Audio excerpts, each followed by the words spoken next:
یہ کہتے ہیں کہ اگر کوئی نماز قضا ہو جائے تو اس کو دہرانے کی کوئی ضرورت نہیں ہے، صرف اللہ تعالیٰ کی بارگاہ میں توبہ کر لیں۔ اب ہم پر بہت ساری نمازیں رہ گئی ہیں تو کیا ہم ادا کریں یا نہ کریں؟ دیکھیں، مجھے بڑی حیرت ہوتی ہے کہ جو کام ہمارے نبی نے کیا اس کام کو یہ کہنا کہ نہیں یہ نہیں، بڑی عجیب و غریب بات ہے۔ نبی کریم صلی اللہ علیہ وسلم کی عذر کے سبب کچھ نمازیں نکلی ہیں، جیسے غزوہ خندق میں 4 لگاتار نمازیں آپ کی جنگ میں مشغولیت کی بنا پر نکلی۔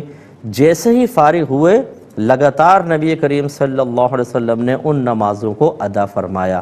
ایسی ایک مرتبہ سفر پر آ رہے تھے، رات کا سفر چل رہا تھا، صحابہ کرام نے آرام کی خواہش کا اظہار کیا۔ نبی کریم نے فرمایا بہتر یہ ہے کہ ہم فجر پڑھ کر سوئیں۔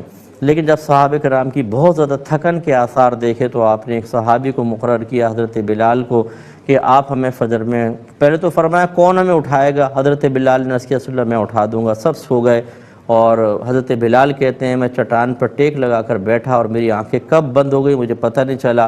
آنکھ اس وقت کھلی جب سورج طلوع ہو چکا تھا۔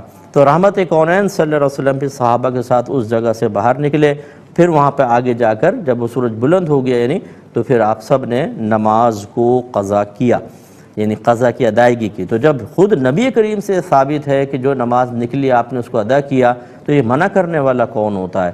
بالکل غلط ہے، آپ کو بالکل اپنی قضا نمازیں ادا کرنی چاہیے۔ بہن نے فرمایا کہ ہمارے ایسا ہوتا ہے کہ میت کو غسل دینے کے بعد اس پہ پھول ڈالتے ہیں، تو بعض نے منع کیا کہ پھول ہٹا دو، اس سے میت پر وزن پڑتا ہے۔ دیکھیں، بعض اکابرین نے فرمایا ہے اور روایات میں بھی ایسی چیز آئی ہے کہ اگر میت کے بدن پر ایک مکھی بھی بیٹھتی ہے اس سے اس کو اذیت ہوتی ہے، یعنی وزن وغیرہ نہیں رکھنا چاہیے، اس طرح کی چیزوں میں احتیاط کر لیں بہتر ہے۔ لیکن یہ بھی فقہا نے لکھا ہے کہ کسی تھیلی میں کوئی مٹی وغیرہ کر کے تھوڑی بہت وہ اس کے پیٹ کے اوپر رکھ دیں تاکہ اس کا پیٹ پھول نہ جائے، کیونکہ ہوا بعض وقت اندر جاتی ہے تو پیٹ پھول جاتا ہے۔ یہ وزن رکھنے کی بھی اجازت دی ہے، اور یہ پھول پتی کا وزن تو بہت ہی کم ہوتا ہے۔ تو خلاصہ کلام یہ ہے کہ یہ پھول پتی وغیرہ ڈالنا کوئی فرضیہ واجب بھی نہیں تھا، اور نہ ڈالیں تو بیسٹ ہے، اور ڈال دیا تو ایسا نہیں ہے کہ میت بہت زیادہ اس سے کوئی اذیت اور تکلیف محسوس کرے گی، بلکہ جب تک وہ پتیاں تر رہیں گی بحکم حدیث ذکر الہی کریں گی تو اس کو نفع ہوگا۔ اوپر نہ ڈالیں، اطراف میں ڈال دیں، یہ بیسٹ ہے، سب سے اچھا ہے۔